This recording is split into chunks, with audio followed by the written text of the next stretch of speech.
And look at what's happening to the towns all over the United States. And a lot of towns don't want to talk. It's not going to be Aurora or Springfield. In Springfield, they're eating the dogs. ABC News did reach out to the city manager there. He told us there have been no credible reports of specific claims of pets being harmed, injured, or abused by individuals within the immigrant community. Nevada, former President Donald Trump has been claiming, with no evidence, that undocumented immigrants are, quote, taking over our country from within. Thousands were deposited into small towns across the country, like Springfield, Ohio. Violent crime skyrocketed 142%. Car accidents spiked. A migrant in a minivan smashed into a school bus, injuring 20 and killing an 11-year-old boy. It is disappointing that some of the narrative surrounding our city has been skewed by misinformation circulating on social media and further amplified by political rhetoric in the current highly charged presidential election cycle. In the last 2 weeks, there's been a lot of hubbub about Springfield, Ohio, more specifically the immigrant community within, ranging from animal cruelty all the way to domestic violence. But as you will come to see, it gets a lot deeper, and we might find that there is a deeper cause at root here. An immigrant is defined as a person not living in his or her birth country. An illegal immigrant is the same thing, except going undocumented. Under the current presidential office, there has been a total of 10 million border captures since 2020. These are border captures, not meaning all illegal immigrants coming into the United States. These are illegal immigrants that are being captured at the border and then funneled into the United States. These numbers do not account for immigrants that have not been caught by the border. So you could assume that this number might only be doubled or tripled when we look at the total number of undocumented immigrants. The immigrants we are talking about today come from Haiti, a country from the Caribbeans, and they are usually referred to as Haitian immigrants. Our story starts in Canton, Ohio, a town about 2 hours northeast of Springfield, Ohio, where we receive a 911 call that a woman is apparently tweaking out and eating stuff off the ground. 911, where's your emergency? Hey, I'm in Jackson Sherritt, and I have a black woman that's tweaking out real bad. She's on drugs real bad. What's your address so I can get the block range? 1119 Jackson Sherritt. Ever seen her before? No, I've never seen this lady in my life. Okay, did you see what she was wearing? Is that who you're talking to right now? Yeah, she keep grabbing on to people. And she's just eating random stuff off the floor and seeing stuff. What is she wearing? A sundress with flip-flops, like gold slides with a sundress. It's like rainbow sundress. Okay. Yellow, green, blue, orange. As we can see, this woman is clearly under some kind of influence, whether that be drug, alcohol, any other kind of paraphernalia, but obviously she is not in her right mind, and neither was she planning on this, as seen by her attire. We are seen by the 911 caller that he has never seen her before, seducing that he is a resident, meaning that if she has been around, he would have seen her. So she is wandering around in a random place, dressed in a sundress, not walking material, and eating stuff off the ground. Look, in my mouth. Look! Okay, and you've never seen her before, and she's just grabbing on you? Yeah, she grabbed on my leg go for a minute, and she's walking up on me right now. You need to back up. Okay, all right, I'm going to get someone out there. Did she come out of 1133? No, she just came out of nowhere. This incident presumably turns from one witness into multiple more people stumbling upon this lady and then proceeding to call the authorities. 911, where's your emergency? Hi, I need an ambulance and police. this girl is, I don't know, she's out here on drugs or something. She's pulled the head off of her cat. She said she took ice. I don't know. We just need somebody like to come get her. We see that the thing she was eating off the ground happened to be a cat. Considering this is in a heavily populated domestic area, this was sadly most likely someone's loved pet.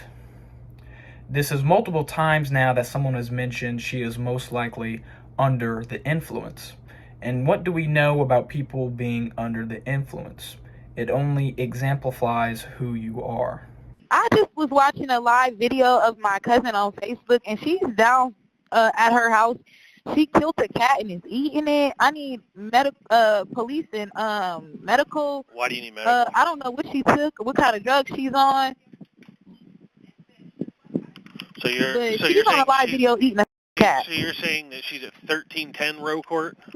Yeah, Southeast, Canton, Ohio. What's her name? Alexis Farrell. I'm sorry, say that one more time. Alexis Farrell. We get another call, finally giving us a name to research. Allexis Farrell. Upon further research on the World Wide Web, it brings us back to saying that Allexis Farrell is not an immigrant and actually graduated high school in Ohio. As you will see in this video, Allexis Farrell does not say any words at all spoken in English or any kind of language. I am currently in high school, and I would know that to graduate high school, there is some level of communication present. Not only this, but as we see further in the video, when Allexis Farrell is restrained, she is not an average-sized woman. And for any people wondering, in foreign nations, women usually have to do some kind of manual labor, making them bigger than women in the United States and the Western world. I am by no means a small man, but when I take off my shirt and get in a restraining position, Allexis Farrell might be bigger than me. I know my cousin just called me, and she was the one who told me to go look at the video, whatever. She said she just left her house not too long ago, and she said she just came downstairs out of nowhere and was tweaking. And she's like, I don't know what she was on, but she ate a spider off the wall, and now she's eating a cat outside. Gathering evidence of her eating even more things that are not custom in the U.S., we begin to find that Allexis Farrell is most likely not from the United States. I know the World Wide Web would have you believe that she is, but this was a incredibly large story at the time, and for something that we will come to find is most likely a government cover-up, they would like you to believe everything they say. What does she need a medic for? She's done pulled a head off a cat. She done killed the cat. Okay, yeah, we have police on the way for that. Why you wouldn't send a medic? Why are we sending a medic? Because she was eating a cat. And we send police for something like that because it's more of a mental health issue, and it's a criminal issue too for animal cruelty. Coming back to the fact that Allexis Farrell is ripping heads off of cats and then consuming them, I am by no means a paraphernalia expert, but I could deduce that unless you were absolutely toasted, you were still going to have some level of communication about you, and if you are extraordinarily toasted, then you are not going to have the cognitive function to be going around and eating things such as spiders and cats, let alone be walking. You would most likely, legs would not have any function. Considering this, she could most likely communicate if she knew the language. We need somebody to come real bad because she's been down here talking about how she killed 2 kids. There are now reports of her killing 2 children, which we will later come to find are her own children. And how she is communicating this, I don't know. Is there someone there that speaks her native language? Is she actively speaking English? This all I don't know, and even if this is the case, the police security department of Canton, Ohio would supply a translator. And as of my conducted research at the time of this video, there are no statements made by Allexis Farrell or any of the police community in Canton, Ohio. Right with her and the cat. As authorities arrive on the scene, we see Allexis Farrell in an animal-like stance over the cat, which we cannot see because of the blur in the video, but the officer confirms that it is a cat. Allexis Farrell is undoubtedly doing something to or with the cat.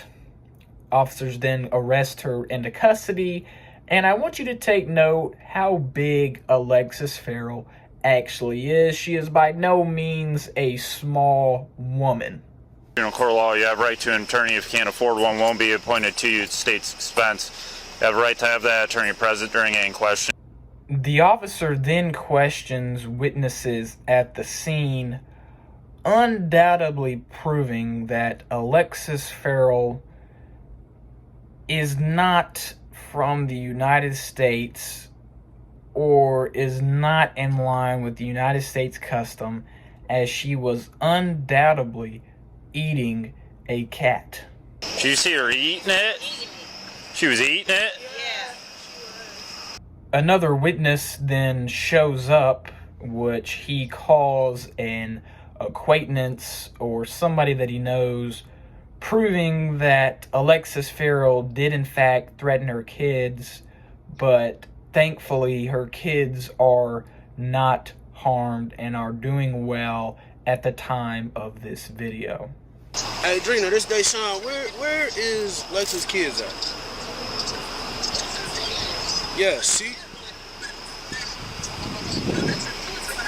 Okay, because I just walked down here. She was telling these people, I mean, she going to jail, I guess, but she was telling these people out here that she killed her kids. That's the only reason why. Oh, no, she got her kids. Okay. She can't see her kids. Okay, all right. She took that up. Okay. She took that up. When we was trying to get her to, get her kids and stuff on the DL, she told them folks that what's her name was going to see her kids. Okay, all right. Now, while this incident is not from Springfield, Ohio, it gives us a good visualization of what would be happening in Springfield, Ohio, as there is no video evidence in Springfield, Ohio at this time. It is the same concept. Speaking of Springfield, Ohio, we are now in Springfield, not responding to a 911 call, but an emergency-S call of Haitians reportedly stealing geese from a local park with no intent of bringing them back. Oh, yes, ma'am. I got a question. This is a non-emergency line, correct? Yes, it is. Okay. I'm sitting here. I'm riding on the trail going to my orientation for my job today, and I see a group of Haitian people. There was about 4 of them. They all had geese in their hand. They got away. I couldn't make out the first 3 of the license plate, but I got... According to our witness, there were 4 Haitians grabbing geese from a park and then going to their cars and then getting out of there. This begs the question, do they know that it's right? Do they know that it's wrong? And if so, are they doing it anyways? Now, while many people say one witness is not enough, not only is there one witness, there are multiple witnesses all saying the same thing, that geese population in Springfield, Ohio is being decimated. Now, I'm going to take an interview from Fox News, which I really don't want to do since this was brought up at the presidential debate and by Donald Trump, who is a Republican, and Fox News is known to be a more conservative news source, but sadly, nobody else is covering this, so I am left with no options. What are we hearing about people's pets disappearing? You keep hearing that. Is that even true? There's a lot of vicious rumors floating around. I will tell you that our geese, our duck population is nearly decimated in our 2 parks. There have been, you played the 911 call. The city manager of Springfield denied it existed, and I do appeal to him tonight on your show for a public apology to those that he told a non-truth to. There is a report, there is a 911 call, there was a witness, therefore there was an incident in my eyes. As far as the cats and dogs, I think that's a bit sensationalized. I won't say it hasn't occurred. I've heard from others it has, but nobody's ever given a infallible description of when, where, and who. Our resident mentions that the geese population is nearly decimated in Springfield, which aligns with multiple accounts from multiple residents of Springfield. And I'm about to show a video. Some might see it as graphic, but it's to prove a point that people in foreign countries do not have the same delicacies, the same views, the same culture as us. And many people would say, oh, people wouldn't eat cats. Yes, they would. Their culture allows that. I'm not saying that it's wrong in their culture to eat cats. I'm not saying that it's morally evil, but I'm just saying their culture does that. This video I'm about to show you is from India, and it is a person showing a cat recipe on YouTube, meaning that it is a very common thing to eat cats if there is a reason to put a recipe on the World Wide Web. Not to mention, this has roughly around 2 million views, and you could say this is just from India, but you can see from the environment, it's going to be all the same. The cultures are, especially of indigenous people, they're all roughly the same. The World Wide Web would have you believe that Haitians don't eat cats and dogs. They don't eat other delicacies that we would think that are not right to eat, such as geese, cats, and such. But I guarantee you that they do.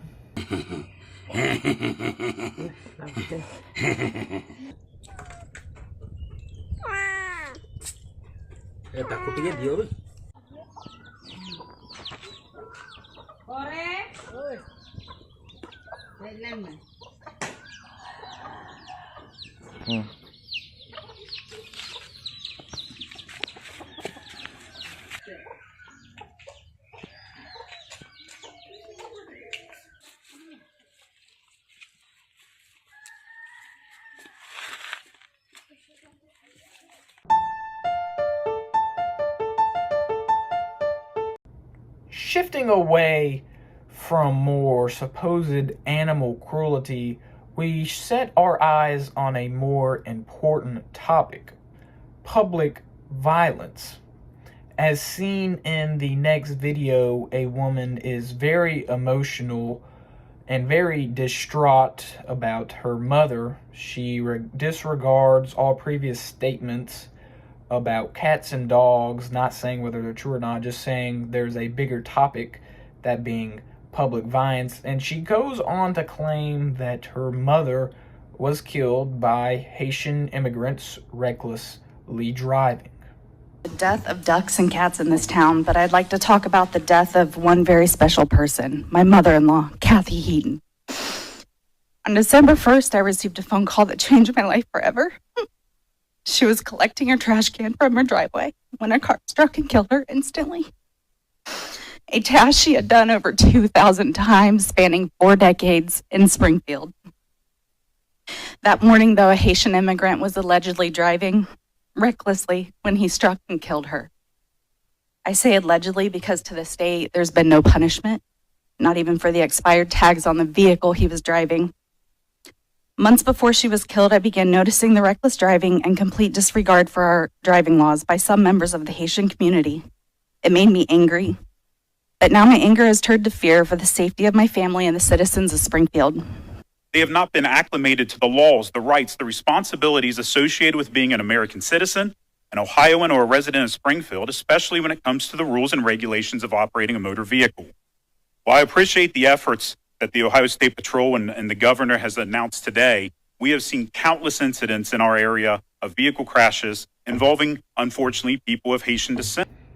Both the man and the woman make very good points. The man going on to say that these immigrants, Haitian immigrants, are not properly acclimated to our rules and regulations, specifically of the road, pitting a large number of people in danger. And the woman going on to say that the government is not doing anything about this. And why aren't they? Well, as of right now, we don't know. But later in the video, we will come to find out why. And again, the bad driving is multinational. I don't want to sound like it's only one group that's doing it, but I think that they're the most that's happening. I mean, they have between 4 and 6 wrecks a day, and probably over 50% of those are people without licenses, without insurance, and have no English skills.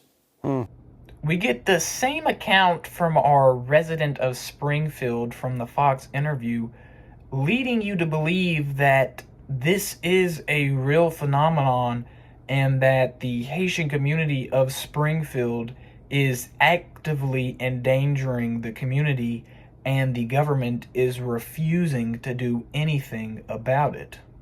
Violent crime skyrocketed 142%. Car accidents spiked. A migrant in a minivan smashed into a school bus, injuring 20 and killing an 11-year-old boy. As we see in the next video, there are a lot larger problems than just public violence and animal cruelty. People's entire lives are being upheld and threatened by what at first seems like the Haitian community, but our interviewed person leads us on to believe that it is actually the government. He exposes the government for how they are treating these Haitians, leading you to realize that the Haitians and the immigrants in general are not behind all of these acts, but really it is the United States government that is driving all of this. How has that changed your town, Springfield, with 30,000 Haitians living there now? Well, number one is lifelong residents have been moved out of their homes that they've rented for decades. People who own their homes have accepted very high offers, and then they've been turned into basically dormitories by landlords, both American and Haitian. There's a lot of greed on both sides of the fence. We have a temp service, temporary staffing service that actually is probably employing about 95% of the those that have arrived here that are working. Many aren't. Not everybody's working, and people will say that. Not everybody is. But the staffing service owns 63 homes. Those homes are used as dormitories. They shuttle the workers to and from their jobs so they know they go. He takes a portion of their check, charges them for transportation, and charges them for lodging. Not only is it just private affairs that are being affected by the government, but as seen in another Fox News interview, it is also general way of life, government affiliations, government aids are being affected by all of this. The person in the next video is going to comment on how people she knows and have known for decades cannot get access to government aid because they're all giving it to the supposed immigrants. And the citizens that depend on our social services, like healthcare, a rocking horse, going down to the Social Security office for benefits, are waiting in line and they're not getting the services they need.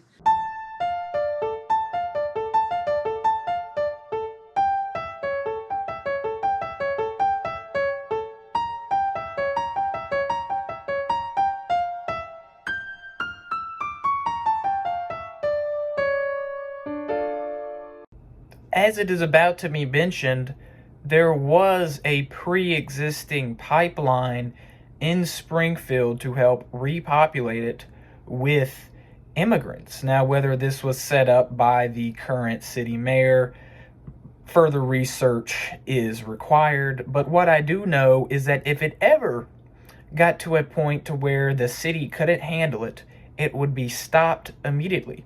You know why? It would look bad on the city mayor because he is in control, and if he's the one also in direct contact with the government in the pipeline, he would shut it down. That is, unless there is money being supplied. A wise man once said, money makes the world go round.